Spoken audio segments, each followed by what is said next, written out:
My very good friend and longtime colleague, current CEO of Praxis, Cameron Sorsby. How you doing? Pretty good over here. How about you, Isaac? Doing good, friend. Felt like What's you're up, about buddy? I felt like you were about to drop a sport or a chief or something in there. I gotta before we start, because I want to talk about you have such a great story. I want to talk about your story and I want to talk about what's going on with Praxis these days.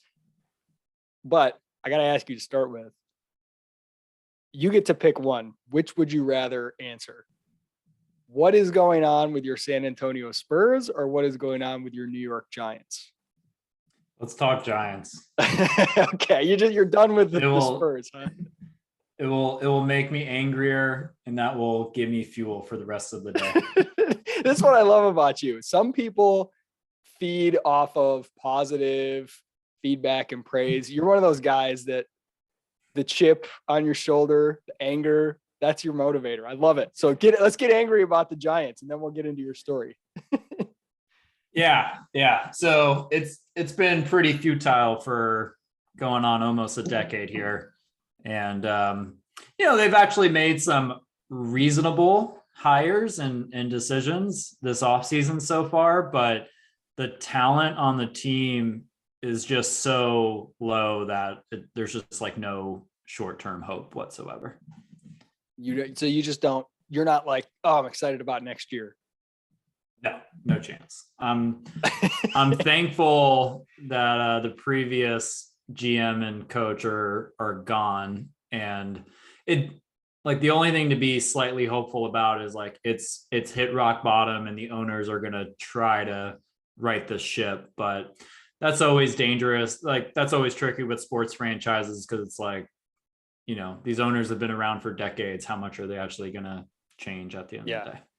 And let me tell you, as a Lions fan, it is entirely possible to stay at rock bottom for extended periods. So there's no promises. Dude, so I was just thinking about when you and I first met. You were a student at College of Charleston. You were running some student clubs and stuff. Actually, okay, let's start before that.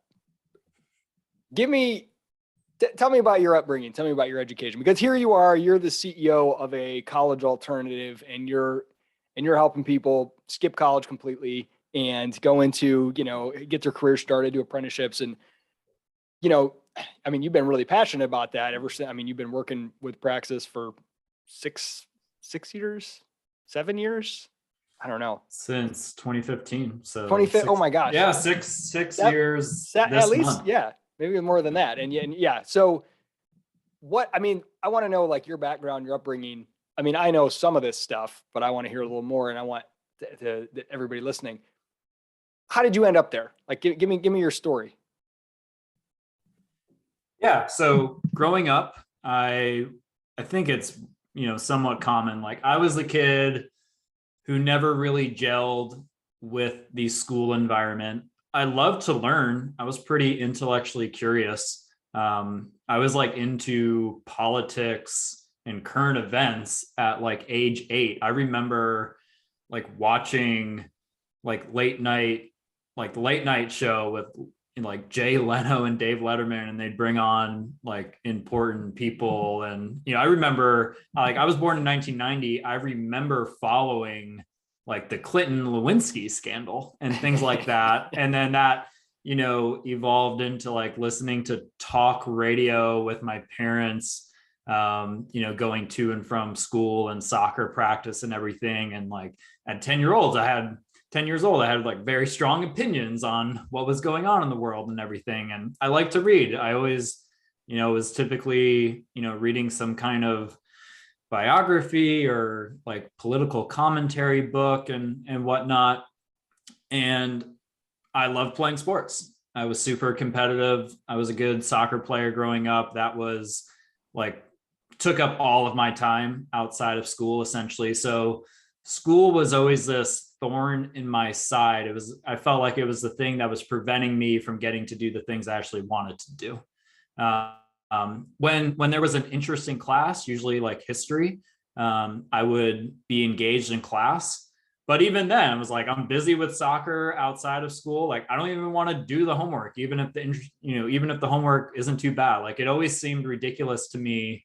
I think I like innately knew there was something wrong with the structure and environment of school, but I didn't know of like clear alternatives at that time. So I just kind of grew up almost with this like guilt complex of like, I'm not putting in enough effort into my studies. And, I was always told by, not just my parents, but like other adults and teachers, like, hey, you seem to be like a really smart kid, but you just don't apply yourself. Like, what's up with that? Meanwhile, like with soccer, like work my ass off to get better at something that I was, motivated to get better at. And it was just like a struggle. It definitely like created friction and tension and between me and my parents from time to time. Like it wasn't all that, but like at the end of the day, I would always do what I needed to do to, get good enough grades to keep people off my back. But it was just like a pain in the ass, and it would always come back to that. And I love how you put it that you felt guilty. That I think that's one of the biggest sort of subconscious things that so many kids have, and then it sticks with people throughout their life, is this feeling that like you're sort of conditioned that all the things that are good are the things that you don't want to do, right? So, the things that are good and make you a good person that you get praised for and are told are important are like studying for some random quiz that some teacher decided was important in some class you never picked. And all the things that you enjoy doing, those are things that you're not supposed to be doing those, right? And so just this idea that learning is that thing that I'm supposed to like, but I don't like it. So I must be some sort of degenerate or something. And the things that I like are all the things that are terrible for me, and they're a distraction, and it gives you this idea that like you have a choice. You can either be a good person and decide that you love the academic way that learning is presented, which is very hard to love unless you're slightly sociopathic, or you can just decide I'm not a very good person or not a very smart person or not, right? I mean, it's a terrible burden to be put on people, Yep. Yeah, I think what most people that have that kind of experience, they essentially grow up and what they learn subconsciously is like life is not supposed to be like a joyful experience at a deep level, like seriously. And to be a good person, you have to do things that other people are compelling you to do, which is tricky because the answer to that isn't to become like a lazy rebellion, to actually become a degenerate. Yeah. Right. But you have to, I think I'm actually, we'll talk about this, but I'm really grateful, and I'm almost, I wouldn't say I'm proud, but I appreciate the school experience that I did and the mindset that I had, because I think on the flip side, I could have been the type of person who, just kind of went along with what I was supposed to do and didn't question things, and didn't like, it was almost like a beneficial laziness, because at the time I wasn't able to articulate like these are my core beliefs of why school is, a negative and, is having a negative impact on my life. And there's better things for me. But I was able to like rebel against the norm. And I think that's helped me a lot over the years. I think it's delayed some growth in some ways. Like I think at a later age, I had to develop self-discipline more than, people I've worked with that were always like really good students. And they just like, knew kind of how to, they had a certain like self-control and discipline, I'd say. But I feel like I had an innate work ethic from my athletic career growing up and everything. And then it was just about kind of building upon that. But being able to like, what I take away from my school experience is, and into my career, is like, I was determined to not end up just with like an ordinary job where I could, be making six figures, have a good career by other people's standards. I knew if I was going to be successful, it had to start with me figuring out how do I do what I want to do, what's personally meaningful to me, which is a lot harder to do, as you know, than just kind of, going with whatever the trendy, normal, good careers that people think of. But it's, so in you terms knew of that. like long game, it's huge. Did you have any idea what kind of career that might be at the time that kind of did make you come alive? No idea. Starting in like my mid, like 15, 16, once I realized I wasn't destined to be a professional soccer player anymore. Now, was that because an injury derailed you, or because you hit your talent ceiling? Let's be honest here. Because from my understanding, you would have gone all the way. Both. Yeah. So like, I'll give myself credit. I had a lot of like coaches and trainers. I'd like to think they weren't just trying to fill me up with hot air. Like, I was a talented player. I think ultimately I didn't have the talent and like the level of athleticism you need to, get to the pro level and you can make a good living and stuff. But I was really good. Like I was captain of our club team, and we were like competing at the national level for like 5-6 years and stuff. And I learned a lot from that kind of experience.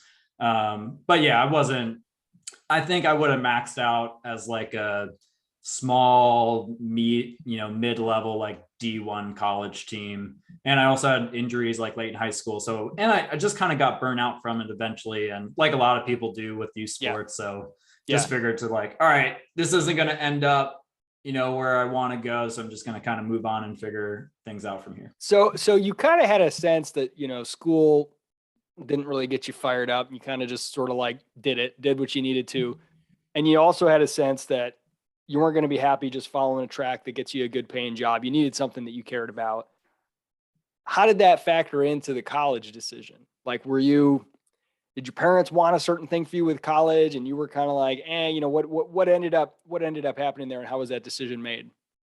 So when I'm a senior in high school, the decision to go to college or not isn't a decision. Like, even I knew like, hey, I'm going to college. That's the next thing you do. Yeah. Without soccer being kind of like the personal motivating factor for me, I remember I applied to like 16 or 17 different schools because I was just like, I have no sense of direction as to why I want to do this thing.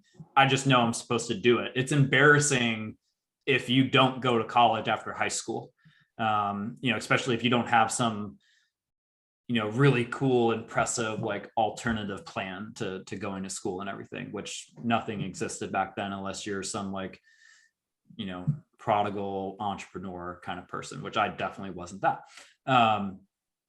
When I got to school, I struggled. Like I did well. It was nice to have a little bit more sense of freedom. I felt like I had to be, a little bit more responsible for myself than I was in high school, but it was ultimately, felt like an extension of high school. Every year I considered dropping out. Didn't really understand why I was there, other than just to kind of, appease other people. And that's what you're supposed to do. But I struggled a lot with just trying to figure out, with college or not, like what I wanted to do professionally. I felt like I had big existential, questions all the time of like, it was hard for me to even like picture myself as an adult into my career and what I could be doing in some ways. Like it was like, I remember thinking like 17, 18, like, wow, like what am I going to be like when I'm 30? Like, what am I going to be doing? What is my life going to be like? And it was just hard to even picture that because I felt like I didn't get exposed to, like I knew my parents and people around them. I knew what people 20, 30 years older than me did, but I couldn't see like the next 2 to 3 steps in front of me due to lack of exposure. And that was like the big theme throughout the college years of just like figuring out what I want to do. And it was actually a conversation I had with my dad. So my parents, like they were very traditional and conservative in the sense of like, hey, like, yeah, you should go to college. That's what you have to do to be successful. We want you to be safe and secure and, start a good life and everything.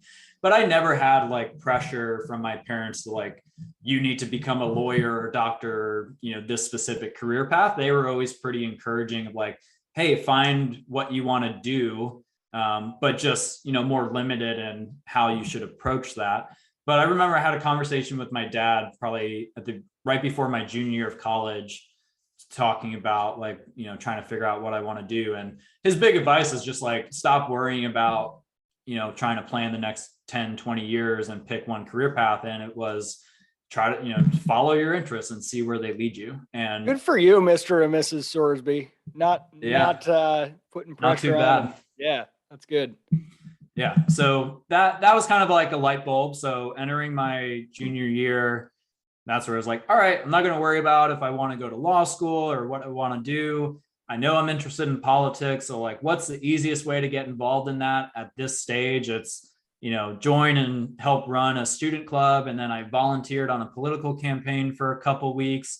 It was a really valuable experience. I realized like why I would never want to be like involved in political campaigns, but I also got to be around, for the first time, like other people my age who were also like really interested in more like intellectual topics. And we'd stay up till 2, 3 a.m. talking philosophy. This was a Ron Paul campaign back in 2012. And I realized like, okay, there's something here I like. Yeah. So a little different from the blazer wearing, college Republicans or whatever, who are like, just trying to get a bullet on the resume. These are the ideas people. I wasn't going to CPAC to network. But so that was fun. And there was something like, okay, maybe there's something in the like educational space. Like I always loved the idea of becoming a teacher or a soccer coach, even though I hated school. There was always something I liked about that. And so there's, I was a curious person. I kind of knew something was innately wrong with education. So I was kind of always interested in figuring out how to make it better. And that kind of just led me to getting my career started. And, bit by bit, I learned what I did like, what I didn't like about different experiences. And I was really determined to learn by experience, learn by doing something rather than just staying inside my head of, trying to predict what I was meant to do. Yeah. It's so funny how, you noticed something that you were good at, like coaching people or maybe even teaching people, but the only context you had, that ability to sort of convey ideas to people, encourage them, help them level up their skills. You recognized that you were good at that and you enjoyed it.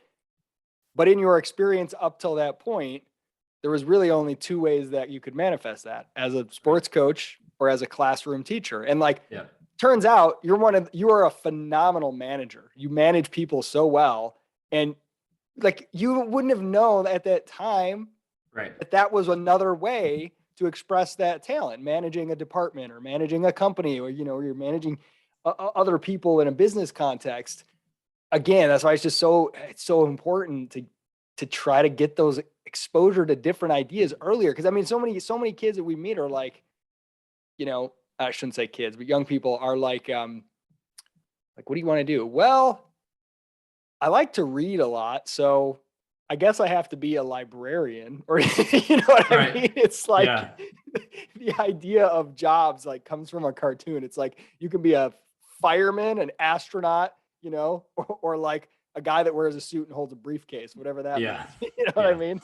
That's one of my favorite things is helping like the people we work with at Praxis and we meet through Praxis and everything. Is just like helping them connect those initial dots of like, what are you interested in right now? What do you enjoy doing? What are your natural strengths? And actually get them thinking about like, oh, there's actually totally different kinds of career opportunities out there that, my current interests and like strengths are relevant to. Yeah, the thing that makes you good at coaching kids in soccer is the same thing that tons of people would pay you for in all sorts of other contexts. Like it's a more abstract skill than you realize. So as you're getting near the end of college, you're kind of like, okay, I love ideas and this kind of more, political type stuff and political philosophy.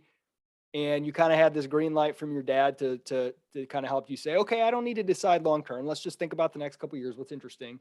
So I think you interned for a couple nonprofits during school, and I met you then. I think you were just about to go intern in Washington, D.C. for the summer for a nonprofit. And I met you right before that, and you had a business card, and you approached me and you gave me your business card because I came and I gave a presentation. I gave a presentation for the club that you were a part of. It was like an economics club or something on campus. And I think the presentation was about like social change or how to change the world. How social change happens. Yeah, something like that. Yeah. And you came up afterwards and gave me your card. And I always, I did a lot of those talks back in those days, and like there was always one or two students that would come up afterwards, and they were always like, and there were so many others that I'm sure wanted to, but the ones would come up and they would maybe just ask me a question or something. And you were like, hey, I'm going to DC to intern. Here's my card. When I come back, we should grab lunch or something. And because I lived in Charleston at the time, and that's where you were in school. And I was like, all right. So we did. And I remember I was just immediately, just from that tiny interaction. And I think this is like a great lesson for people. And you have so many great lessons of like things you did that were really brilliant, small things, but really important. That tiny interaction where you came up and gave me your card stood out so much, like so much so that when we got lunch later, 3 months later, at that lunch, I was like, do you want to intern for me? Because I was looking for an intern. And I didn't know you. I knew that you had interned over the summer, and I knew that, you like, I'm sure you did a good job. So there's some credibility given that, but yeah, like obviously you're going off your instincts. Yeah, it was just, you came up, you shook my hand, you made a point to come up to me, and you were like, whatever. And you can laugh about business cards and stuff. People don't use those these days, but the basic idea of just saying, hey, I heard a speaker. I think he was an interesting guy. He's kind of connected to, because I was working for a nonprofit at the time, doing some of the stuff that you were interested in. He's connected to things that I'm interested in. I'm going to go introduce myself and say, would we be able to get lunch? Something that small is so rare. I'm looking for interns. None of the other students that I went and talked with had done that. So who am I going to go to when I want an intern? I'll go to the one person that showed a little bit of ambition, Yeah. Essentially what you're saying is like, I signaled to you I wasn't a scared little kid. There's something here. Like, which it's a small thing, it's an important thing, but it shows like how low the bar is to stand out. Yep. And, nothing about that should be a scary interaction. But the interesting thing for me is, I think it's a normal thing. I'm not trying to build it up to this big impressive thing, but it was because of the experiences I had growing up. I was captain of my soccer team. I had a closer, stronger relationship with my coaches and the typical, other kids on the team and stuff.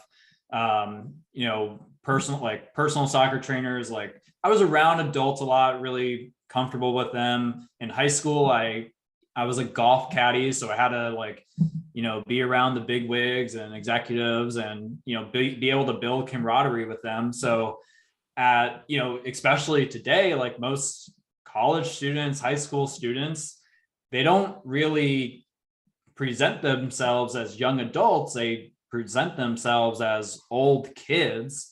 And something as simple as just going up to somebody you found interesting, shake their hand and introduce yourself, goes a long way. I feel huge. Like I'm my dad giving advice right now, but it's amazing. The comfort with approaching an adult or an older adult, conversing with someone who's, presented or viewed as an authority position, comfort with doing that is such a huge thing. I mean, I remember in college, it blew me away, because I was homeschooled and then I went to college. So this was I don't know if it's like this in high school, but the students, none of them would ever go up and talk to the professor. I mean, almost never, or just ask them questions or just be interested in their anything about them. It was they're up here, we're here, we sit here. So much so that when the professor would tell a hilarious joke, almost nobody would laugh. It was uncool to laugh. And I would always be laughing. I'm like, what? This is funny. But it was no. That's the old person professor. We don't talk to them. We sit in their class and then we leave. Right. And just kind of that mentality, kind of breaking through that. So, okay. So we had this lunch and I was like, hey, you want to intern for me? And it was very ill-defined and vague internship, but I wanted some, It was the Cramerica internship. yes, this was from Seinfeld, the Cramerica Industries. You were my Darren. Um, and, and you did a great job. I mean, I just throw anything at you, hey, go enter all this stuff into a spreadsheet. Hey, go make like 100 phone calls to all of these people. It's like a list of donors to this nonprofit. We're having an event in their area. We're going to call everybody from that area who's ever donated $50 or more. Here's the list. Start calling them. Just kind of grunt work, and you would just do it. You were great about it. You got it done. You never complained. Super easy to work with. It's, we would it was remote, we would get together in person once a week or whatever. But I didn't have an office, so we weren't working together on a daily basis in the flesh. But I remember, like, you did a great job, great working with you. And then when I came up with the idea for Praxis, it was during this time. I think you were still interning for me. Yep.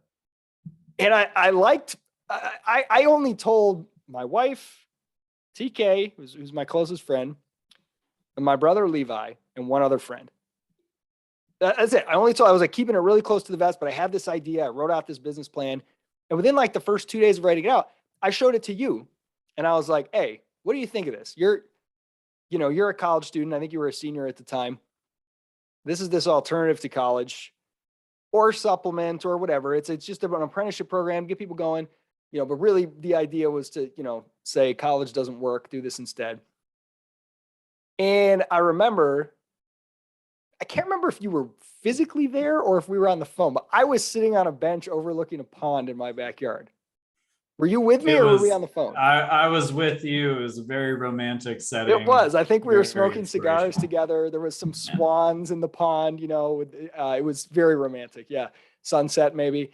But I remember you said something to me that just totally stuck out. And you got like, when you have a business you want to start as an early entrepreneur, like you feel like, I have no idea. Is this crazy? Is this not going to work? Is this going to fail? And of course, your mom will be like, that sounds neat, honey. But like when somebody gives you something real, it means a lot. So I remember you were like, yeah, I looked over the thing you sent me. I don't know what your plan is with it, but if you're starting this thing, I want to be a part of it. I want in. And that was like, I remember that stuck out to me. You just immediately were like, I'm in. I want to ask you, what made you that interested in it? What made you say, I want to do this if this thing happens? Because it was just an idea at the time. Yeah.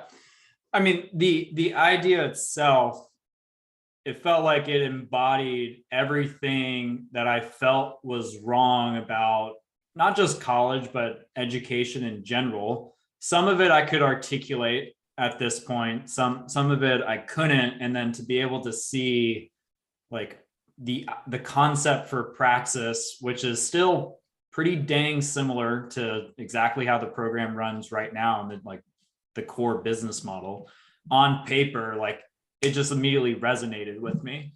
And I felt like for me, it was very simple. Like, this is a really cool thing. I believe this should exist. This is what I want college to be for myself. And I also knew like more and more people want, it would resonate with them too. And at that point in like my career discovery process, like I'm just looking for things that I would get personally fired up by and just want to be a part of. I wasn't really focused on like, how do I, what's my 5-year plan to be, making great money. Like I wanted to be part of something that was personally meaningful and that I thought could have a really great impact. And that would also be like a challenging thing to build. Yeah. I think it's what I love about that. What you said was that you didn't need to wait until all the pieces were in place to say, okay, I'm in. I want to let you know that I want to do this thing. And with like unqualified, right? So it wasn't like, okay, well, is it real? Do you have money? Are you paying? Are you hiring? Can you hire me? It was like, I'm in. I want to help you build this thing. And I want to be a part of it. And like that, I think that shows a lot of foresight. If you see something like that you're interested in, you don't have to have all your questions answered to kind of express that kind of interest. So that stuck with me. And I'm like, okay, great. I got somebody who wants to be a part of this. So I had to, try to get it, put the curriculum together, do all the stuff, register the business, get it up and going, build the website. And I was doing that all just myself, bootstrapping it. And so I didn't have any money to pay you or anything. And so I told you, I said, well, I can't pay you anything right now, but I would love to hire you if we get to the point where I can. And so you would just kind of help me with different stuff. You kind of helped me along the way, just sort of for free. And when you graduated, you got a job at a nonprofit that you really liked. And you continue to sort of help with stuff. And then we got to the fall of 2013, I think it was. And Praxis had launched, and I was getting applications, and I was like, okay, I need people to join this first class because I need to validate this thing. I need to have real customers. And so I'm kind of like just desperately trying to get anybody to join because we were unheard. We just came out of nowhere. We had no credibility, no track record, right? And so you said, you'd been doing some stuff and helping out, but you said, hey, you said something to the effect of, what's the most valuable thing I could do for Praxis? Because I'm like, dude, I would love to hire you. We don't have any money. I can't hire you. Can't do anything yet. And I said, I'll be honest with you. The most valuable thing you could do for Praxis is be a customer. Yep. And I said, I know you've already got a job. You already graduated college, but I'll give you a huge discount. And if you just join the program, go through the boot camp, participate in all the modules, and then be one of the participants. So then the first class will have 6 people instead of 5. And at this point, we didn't have anybody. We might have had one confirmed person, but I was trying to be able to say, hey, the class is filling up. We got our first class. We got our first student. And I was desperate to get anybody. And I'm like, that's honestly the biggest thing. And you were like, okay, I'll do it. I'll be a customer. If you can't hire me yet, I'll be a customer. If this is valuable, let's do it. I want to be a part of this thing. And like, that was such a massive shot in the arm for us. Just the difference between, because one of those 6 people dropped out 2 months in. The difference between 4 people graduating that first class and 5 was massive in terms of just the one more story to tell, one more bit of social proof, right?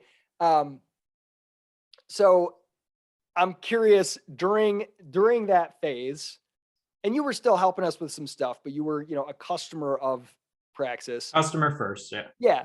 What did you learn through that made you still excited to stick with? Because it was basically, as soon as that was done, we were in a position where we could hire you on. And so we brought you on full time. But while you were in the program, just tell me a little bit about that experience. I mean, it was bumpy. We were making it up as we went in that first class. But what did you learn? What did you observe?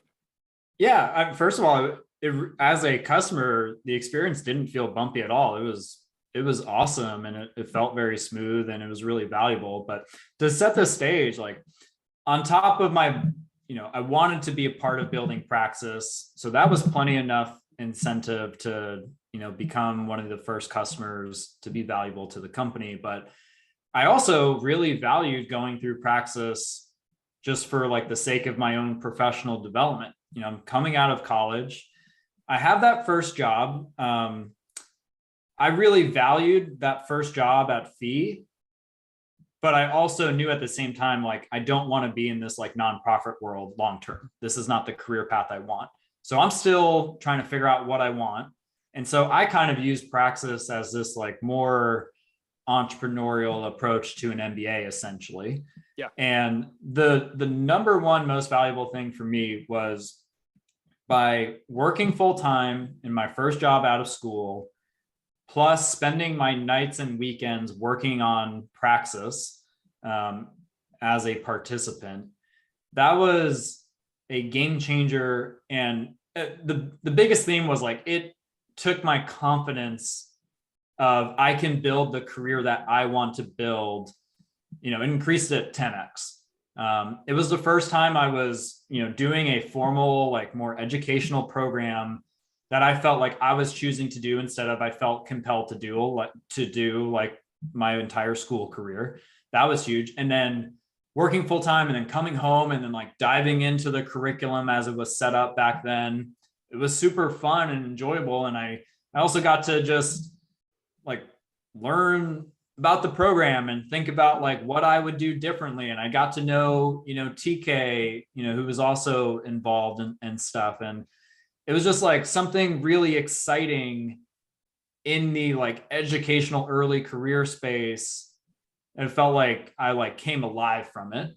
And so, there was no guarantees that you were going to be able to hire me at some point, or that you would want to hire me at some point. It's not like we had this, handshake agreement, like, oh, I'm definitely going to hire you if, we get some funding or, start, getting more and more customers. I think we felt pretty confident that would happen, but I was looking at it just as much as like, hey, like I see this first job out of college. I can see myself staying here for, a couple of years, but my goal is to figure out what I want to do next. And by going through Praxis, I just felt really confident I could go create the opportunities I wanted for myself, even if I didn't know exactly what they were at the time, ahead of time. And that came from going through the program and being surrounded by like the general mindset and like philosophy of what the program's all about more than anything. Yeah, I mean, you absolutely crushed it in the program while you were crushing it at your job. They loved you. I think you got at least one promotion during that year. So when we got to the point where we did raise a little bit of money, and I was like, all right, now we've proven it. We had one class graduated, another class had just started. I got to hire Cameron. Is absolutely number one on my list for all those reasons. Again, it's like just a series of little things. You were interested in something. You came up and talked to me after that talk. You interned for me. You just did whatever. You never complained. You did a great job. As soon as you heard about Praxis, you said, I want to be a part of this. When I told you all I could get was have you as a customer, you're like, I'm in, I'll do it. Right. This track record, it made you the absolute obvious number one choice when we needed to hire somebody to help get this thing going. When you were brought on, I don't even remember. What was your role when you first came on? Were you reviewing applications and coaching participants through the program? I can't even remember what all you were doing. Yeah, so I was the one person on the team that didn't have any title, and I was doing a little bit of everything. I was running our application process, so everything from interviews to like first round reviews of new applicants, and running like the acceptance. Like final review stage and everything. I was working closely with TK on the like the advising and coaching of participants as they went through the program.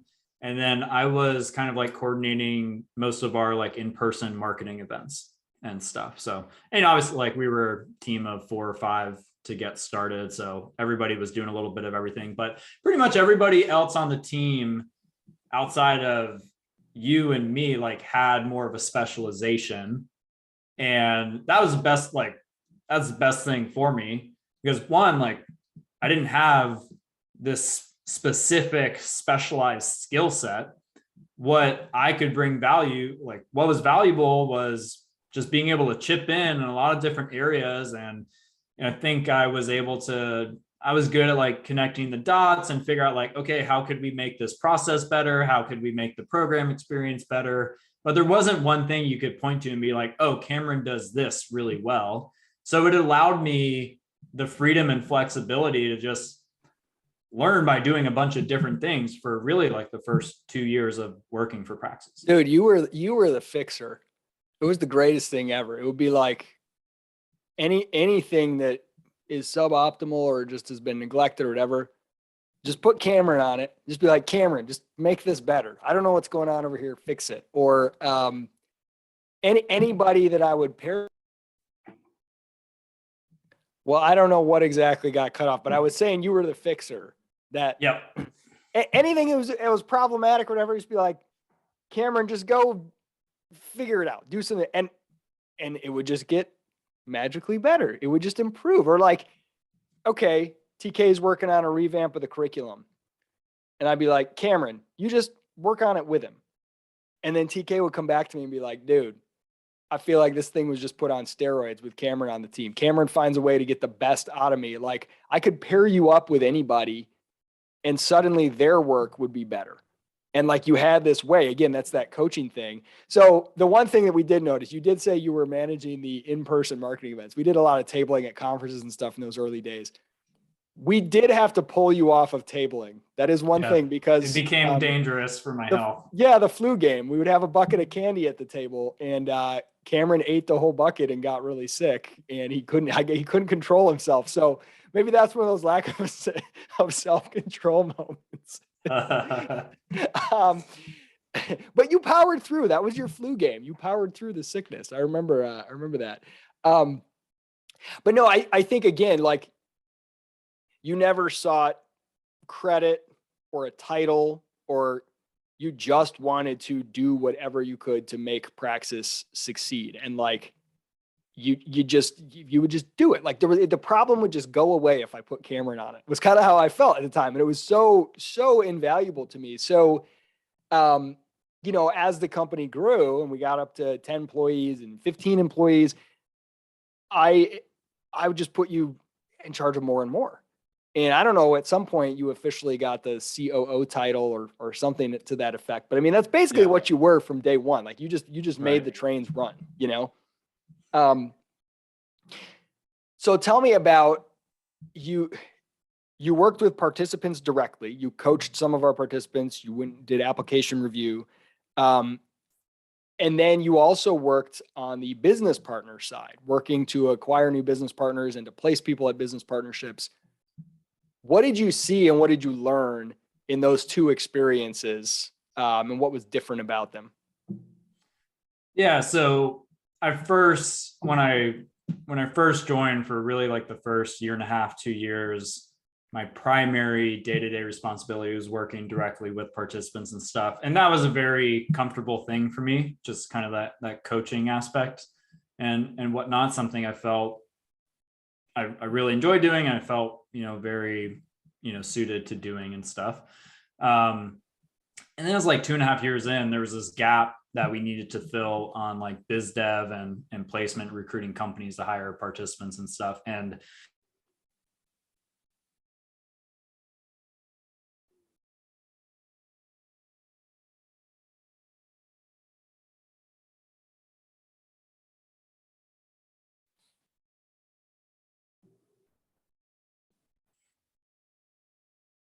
there was a gap that we needed to fill in the business partner side, and then we froze up. I apologize. Hopefully it won't happen again, but we'll bring this home in the next 15, 20 minutes. All right. There was a gap that needed to be filled on the biz dev side. And that was a big moment for me at Praxis and in my career and like personal development, because that felt very much out of my comfort zone. I felt extremely underqualified to run that part of the program. And I just knew, like, one, this needed to be done, and we weren't having a lot of success, like finding the right person that we were excited to bring in to do it. And two, like, I felt like it was a personal challenge that I saw of like, hey, if I can prove to myself that I can do this, then I feel like that's going to open up, greater opportunities for me down the road. So it wasn't even work that I was excited to do personally, that I was like, oh yeah, like I love this. If it was, I would have already probably been, at least helping out with it. But I ran that for about 1.5 years, 2 years. And it was really hard. There was points where I felt like miserable doing it. And there was points where it was super exciting and I felt like I was, finding my groove. And it was huge, like just to do something that for me personally was like really challenging. Probably the hardest part of the business at the time was making sure our participants got jobs, and helping them do that. And I felt a very strong sense of accomplishment when I was able to hand that off. And I felt a sense of relief as well. But looking back on it, I feel really proud, and I credit that. I'm just like, all right, I had the like courage to jump into something that I didn't feel comfortable with and kind of figured things out, as I go along. I still look at that period and be like, that's the toughest thing I've ever done, even more so than when I took over as CEO a little over 2 years ago. No, I feel like that was the moment when, because as I said before, you've done pretty much everything in the company, except you actually had not really done anything on the business partner side, but every other thing you had. And when we needed to hire a new person to do that, and like you said, we had trouble finding the right person. We had somebody fall through at the last minute, which is a whole other story. It might have been collusion. You might have colluded. I don't know. That's it's for a different day. But I remember you asked me to go out to breakfast, and we go out to breakfast, and you said, you saw a problem that needed to be solved, and you were like, okay. And you said, all right, I got a pitch for you. I'll take that role. I'll do it. I'll be the business partner guy. And I'm like, are you sure? You've never done that before? It's not. And you're like, I got it. And I think that was when you became an obvious CEO in my mind, right? Yeah. Because now you have done every part of the business. And what a CEO needs to be able to, in a crisis, step into any department and do anything, right? Especially in a smaller, an earlier company. And you saying, okay, I don't even care that I'm not passionate about it or that I don't have any experience in it. This is a major problem. And you were a trusted guy. You knew Praxis well. I knew how you worked well. And you're like, let me take it on. Let me do it. And I mean, it was tough, but you did it, right? You did it. And that was pretty amazing. Just, again, don't be afraid, people, to go make a pitch to how to solve a problem. That's how you make yourself absolutely invaluable. Okay. So we raised some money to build this platform. The platform ended up becoming Crash, which, separate from Praxis, and we split it off. And you came with the Crash team because I'm like, I got to have Cameron. I got to have my guy. And we were in San Francisco for the summer as we're getting this thing off the ground. And as we went through that summer, it became clear that our original vision for how we were going to roll out Crash was a bad idea. Wasn't going to work well that way. We were trying to do too many things at once, and you were going to sort of be on the business side of the market. And it was like, well, we're going to just get rid of that side in the first phase. And so it was like, hey, I don't think this makes sense, but I was still CEO of Praxis at the time.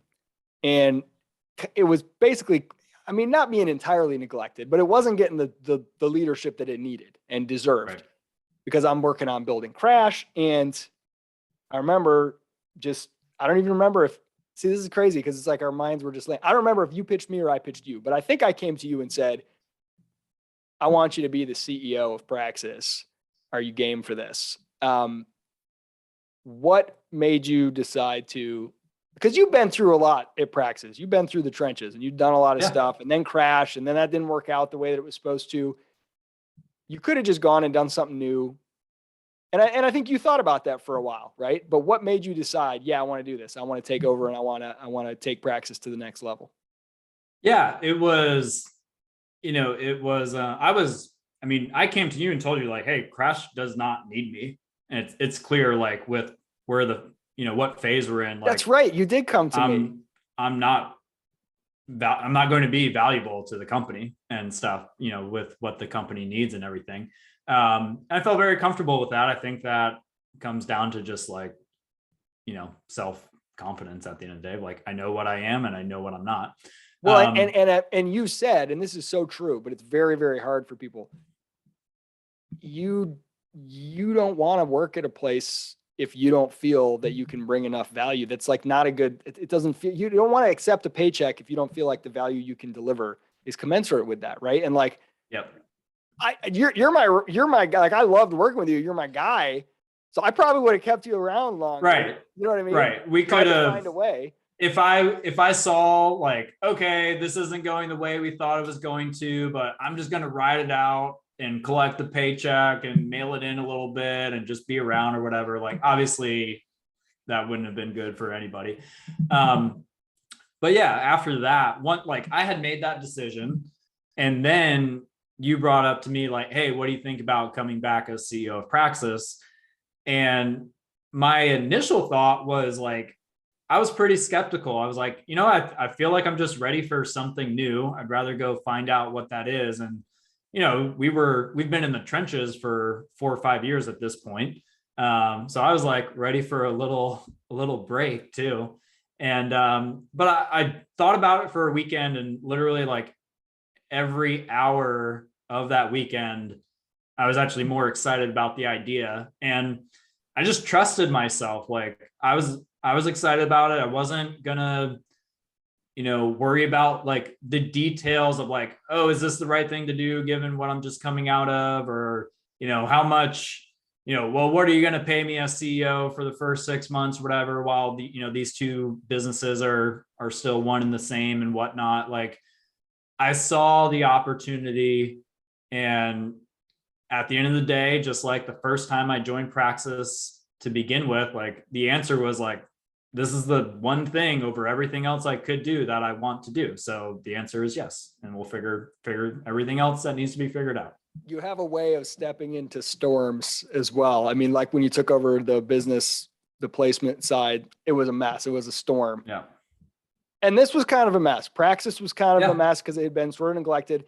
We were going through the process of legally splitting Crash and Praxis, and it had all this crazy. I mean, it was super discombobulated. There was staff changes, people that didn't know what was going. Like it was not easy. It was not an easy time to step in. And you took that on, and your first year was what you do very well, putting out fires and just getting things in order. And then it kind of feels like in the last year you've had a chance to now start building what it is that you want to build. So I want to talk about that. I mean, first of all, let's just zoom out from intern to CEO in 5 years. Literally, from an intern who heard about an idea about a company and said, I want to be a part of that, to running that company 5-6 years later. That's a crazy story. And it's literally just a process of never being too good for the grunt work, always saying yes to things and always looking to solve problems, not caring who gets the credit, and just being the obvious CEO pick because of that. So you got through that bumpy phase, and the transition was sort of bumpy. And then now it's your baby. I mean, now Praxis, and you brought in Mitchell, who was your one-time roommate. Actually, I think you coached him through the Praxis program, right? Yeah, I was his advisor during the program. Sometimes he feels more excited to share that than others.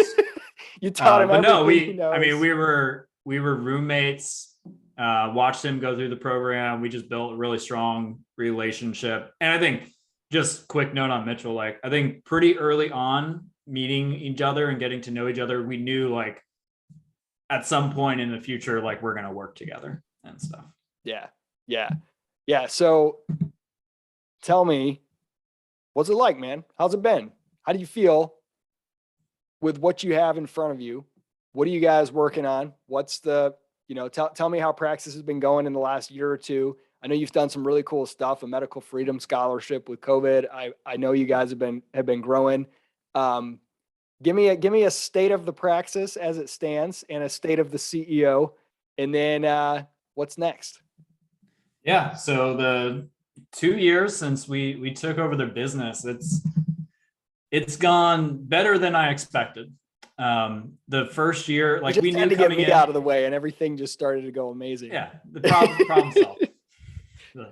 The first year, like we knew coming in what needed to be done to essentially like rebuild things, both on the sales and marketing side and kind of getting a tighter, leaner team, and improve the program experience and everything. And it's just like starting a new job. Like you come in with that super like high energy passion for it, and it's like you feel like you could just do whatever needs to be done in that first like 6 to 12 months and stuff. And looking back, it's like, thank God we had that energy, because it went by really quickly. But like we took over the business in January 2020, and we were hit with some curveballs along the way. And by 6 months in, it felt like we were building momentum essentially. And so the first year, it was just like, let's just make everything better. Like we're not trying to like completely change the structure of the program or anything like that, or get too creative or fancy with the business model. Like we knew Praxis is this amazing program experience. The customers have had these incredible outcomes. A few things just need to be, tweaked here and there. And then, we got to get things right with the program, so Mitchell and I can just like 100% focus on growth. So that's been really like the last 6 months where it's like, all right, we have an awesome team. They run a kick-ass program. I feel like not just the number of participants grows every year, but the quality of young people seeking college alternatives out has been huge. Like I think the big theme with all the BS that's been going on over the past 2 years is it's made it much easier for young people to look at college and be like, why the heck would I give those people my money and my time and trust them with put my future into their hands, essentially. So a lot of people that, as we know, didn't really value college experience to begin with, but just felt obligated to go due to familial and social pressure. They're now in a position to be like, hey, what else is out there for me? And I feel like all the hard work we've done, getting Praxis started since 2013 has put us in this incredible position to really like take off from here.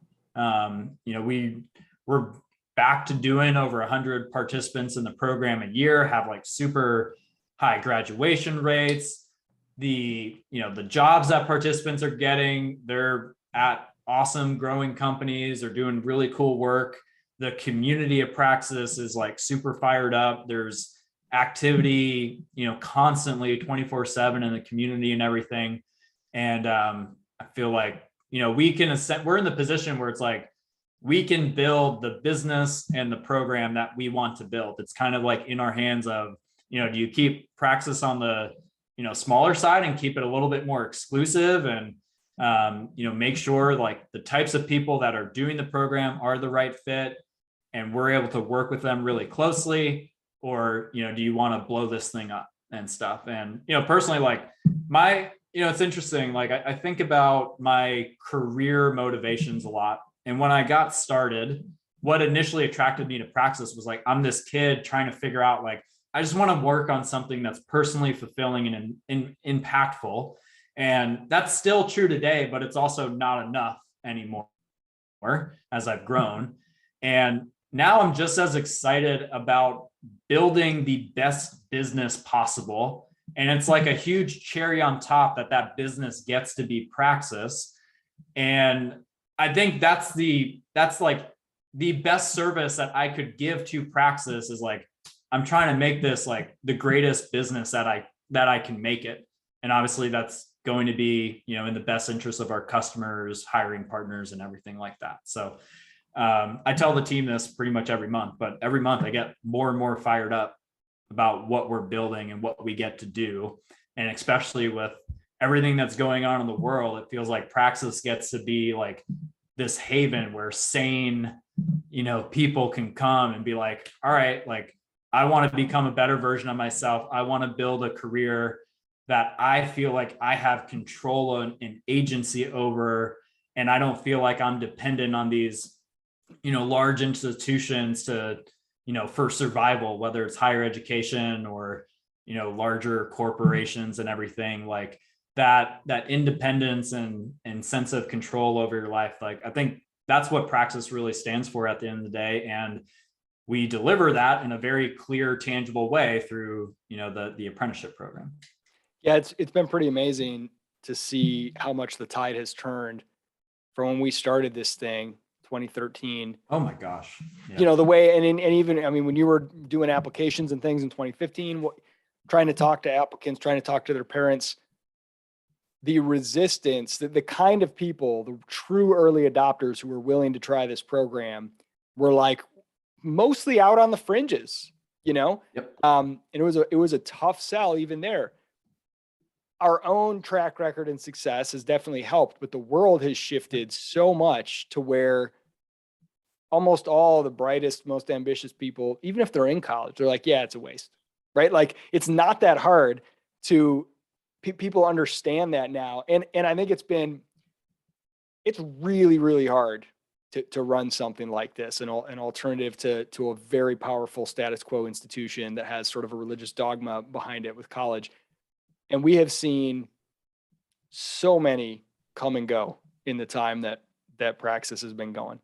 And there's still a lot there. And I think more alternatives are going to continue to pop up, but it is, and some have come with huge funding, big names behind them, big flash, big fanfare, and they kind of peter out. And what I love about like Praxis is not going anywhere. It's here for the long haul, and there's nobody that's better at staying in the arena and just continuing to fight than Cameron Sorsby. Give us some thoughts on what occupies most of your headspace now when you think about Praxis. What are the things that are most on your mind that you're looking to?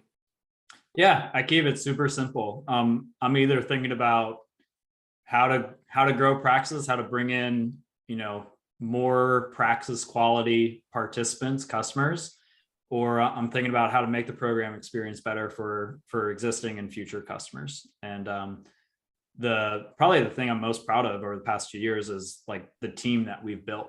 We have, outside of me and Mitchell, we have one other person that's still on the team that was here before, Sarah. And we have a lot of advisors that still work with us, and then the rest of the team is like, they've known about Praxis, they've been involved in it. They're personally invested in the program, but everyone brings a certain level of like expertise. And it's like, for something as like big as what we do at Praxis, it's not, an online course. Obviously, it's not something you can set and forget. Like, you need to have a great team in place to build what we want. And that's what allows like Mitchell and I the like permission to be like, all right, how much do we want to grow this year, rather than what do we need to do to keep what we have and everything. But every 6 months, the program experience gets even better for participants. And every year there's more alumni with these amazing, long-term success stories that came through Praxis and everything. So it just feels like momentum keeps building. But yeah, growing and improving the program experience. Last question for you. If you absolutely were not allowed to work on Praxis, if you had to do something else, what's one other business you'd want to start or industry you'd want to work in? Oh man, I feel like that's an even tougher question today than it used to be when we would talk about it. But I would either like just become kind of like an entrepreneur through business acquisition and just find like really good businesses, in like smaller niche industries. I think it matters less about what the business actually is, and it's more about like, hey, like, can I take something, work on it for 2 to 3 years, make it better, and then put it in a position to succeed without me. I would love to do that. I think, my skill set, like I remember at 18 through 23, I was like, it was hard for me to even articulate, like, what am I good at? What am I selling somebody on the value I can create? I didn't know the answer to that. And I think, the answer that it is today and that I want it to be is like, I can build great businesses. That's kind of like the legacy I see leaving like over the, the next couple decades and stuff. The answer used to be like, I want to be a general manager of a sports franchise, but that just seems more bureaucratic and corporate for my liking these days. You leapfrog that, if the Spurs come with an offer today, I might have to pass on that. You buy a bunch of businesses, you help them run better, be more profitable, you make a bunch of money off that, and then you buy the sports team. There you go. Then you don't need to be the general manager. And then you hire me as your general manager. I can both be the owner and GM, do a Jerry Jones style. That's true. You can hire me, and then the apprentice will be the master completely. So I will come in. You buy a sports team, I will be coming to you like you came to me. I'll be like, what can I do? Anything. I will intern. I will work for free. Just let me know. Especially the answer is yes. Oh man, we could probably buy them today. Oh, hey man, it was great to catch up and super excited to keep looking at, keep following what Praxis is doing. It's been awesome to see. The quality just keeps going up. The participants that are coming out of there, I run across them all the time. I hire them. They're amazing. If people want to follow you, What's the best way? Twitter, most active on Twitter. So just at Cameron Sorsby, and then, go check out Praxis, discoverpraxis.com. Did I hear a rumor that you were going to start a Substack newsletter of some kind? It's coming out. It's coming out Q1 2022. All right. All right. Now you've said it. It has been spoken. Hey, man, great to chat. All right. See you, Isaac.